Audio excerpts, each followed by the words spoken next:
பையனுக்கு ரொம்ப முடியாமல் போயிடுச்சுங்க.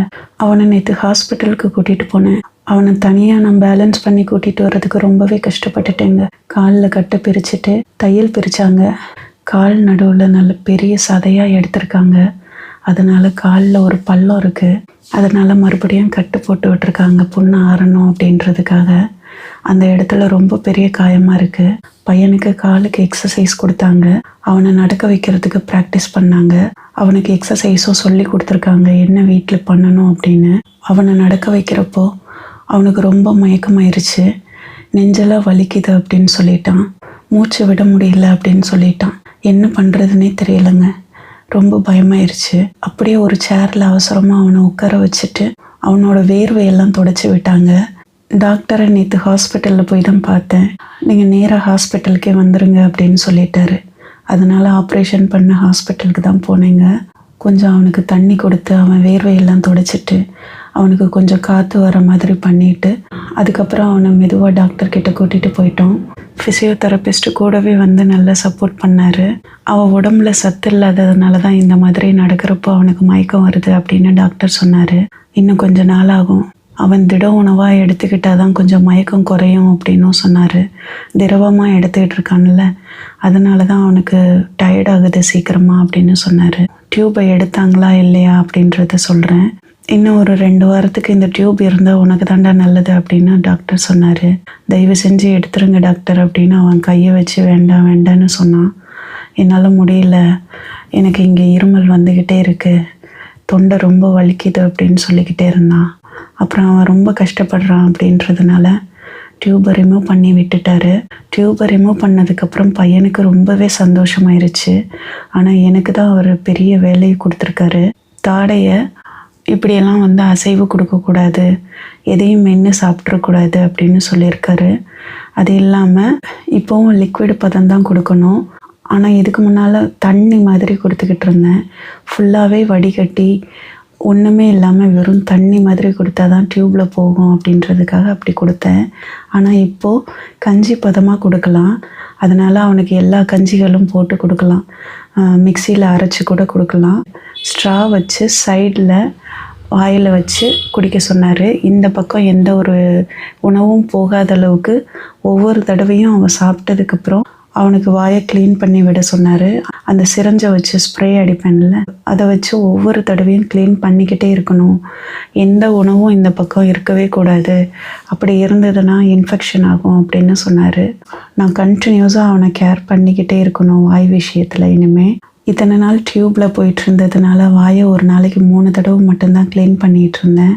ஆனால் இப்போது நம்ம எத்தனை வேலைக்கு சாப்பாடு கொடுக்குறோமோ அத்தனை வேலைக்கும் நம்ம க்ளீன் பண்ணிக்கிட்டு தான் இருக்கணும். இன்னொரு விஷயம் உங்களுக்கு சொல்கிறேங்க.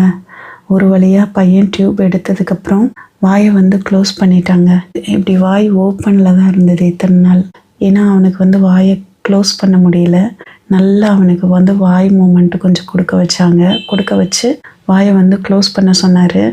அவனால் பண்ண முடியல. மேல் பல்லையும் கீழ் பல்லையும் ஈக்குவலாக கடிக்க சொன்னார். ஆனால் மேல் பல்லு கொஞ்சம் முன்னால் போகுது, கீழ்ப்பல்லு உள் நோக்கி இருக்குங்க. அது மாதிரி இருக்கக்கூடாதுல்ல, அதனால் மறுபடியும் ஈவனாக வச்சு இப்படி கடிக்க சொன்னார். இப்படி உள்ளேயும் வெளியிலையும் இப்படி இருக்கக்கூடாது அப்படின்னு சொன்னார். அதை வந்து ப்ராக்டிஸ் பண்ண சொன்னார். இப்படி கோணலாக போகுதுங்க உதடு, இப்படி வந்து நிற்க மாட்டேங்குது உதடு. அதை இப்படி நேராக நிற்க வச்சு ப்ராக்டிஸ் பண்ணிக்கிட்டே இருக்க சொன்னார். இப்படி அந்த உதடு கவர் ஆகலை.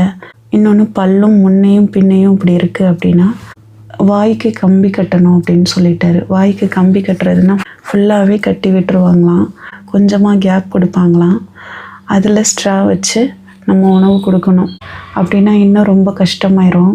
அதனால தான் பையன்கிட்ட சொல்லிட்டேன், நீயே ப்ராக்டிஸ் பண்ண, இது நார்மலாக உன்னால் முடியும், வாய் கட்டுற சூழ்நிலையை கொண்டு வரக்கூடாது, அது இன்னும் கஷ்டமாயிரும், சாப்பிடவே முடியாது சுத்தமாக அப்படின்னு சொல்லியிருக்கேன். நேற்று ப்ராசஸ் பெருசாக போச்சுங்க. நார்மலாக இதுக்கு முன்னால் சாதாரணமாக செக்கப் மட்டும்தான் பண்ணினாங்க.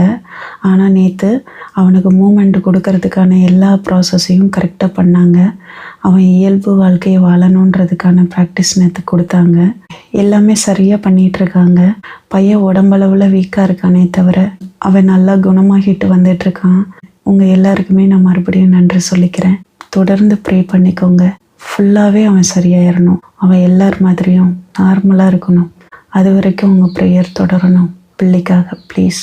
கால் ஊண்டி நடக்கிறது இன்னும் ஒரு 10 நாளில் சொல்லுவாங்கன்னு நினைக்கிறேன். அப்புறம் ரைட் ஹேண்ட் சைடு தொடையில் தோல் எடுத்திருந்தாங்கன்னு சொன்னேன்ல, அதுக்கு ஒரு பெரிய கட்டு போட்டிருந்தாங்க. அதை நேற்று பிரித்து விட்டுட்டாங்க. அதுக்கு ஆல்ரெடி ஒரு லோஷன் கொடுத்துருக்காங்கல்ல, அதை அப்படியே கண்டினியூ பண்ண சொல்லியிருக்காங்க. அதை போட்டால் அந்த தோல் எடுத்த இடம் கொஞ்சம் கொஞ்சமாக கலர் மாறும் அப்படின்னு சொல்லியிருக்காங்க. இத்தனை நாள் டாக்டர்கிட்ட போகிறப்போ ஜஸ்ட் அவனை பார்க்குறது, சரி போயிட்டு வாங்க அப்படின்ற மாதிரி இருக்கும். இவனை இவ்வளோ கஷ்டப்பட்டு இவ்வளோ ரிஸ்க் எடுத்து கூட்டிகிட்டு போனோமே, இவ்வளோ தான் பார்த்துருக்காங்க அப்படின்ற மாதிரி இருக்கும். ஆனால் அவங்க ப்ராசஸ் அதுதான்.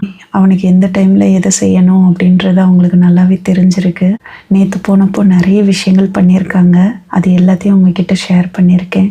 பையனுக்கு பயங்கரமான சந்தோஷம்.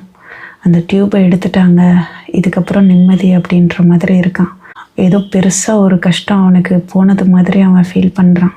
காலில் இன்னும் ஈரம் படக்கூடாது, கழுத்தில் ஈரம் படக்கூடாதுன்னு சொல்லியிருக்காங்க. அதனால் அவனை குளிக்க வைக்கிறது ரொம்பவே கஷ்டமாக இருக்குது. இந்த இடத்துலையும் ஈரம் படக்கூடாது, கால்லையும் ஈரம் படக்கூடாதுன்றதுனால காலுக்கு பிளாஸ்டிக் கவர் கட்டி விட்டுட்டேன். ஆனால் கழுத்துக்கு என்ன பண்ணுறதுனே தெரியல. அதனால் தண்ணி ஊற்றுறப்போ ஷோல்டர் வழியாக ஊற்றிட்டு இந்த கழுத்தில் தண்ணியே படாத மாதிரி அப்படியே இந்த இடங்கள்லாம் தொடச்சி தான் விட்டேன்.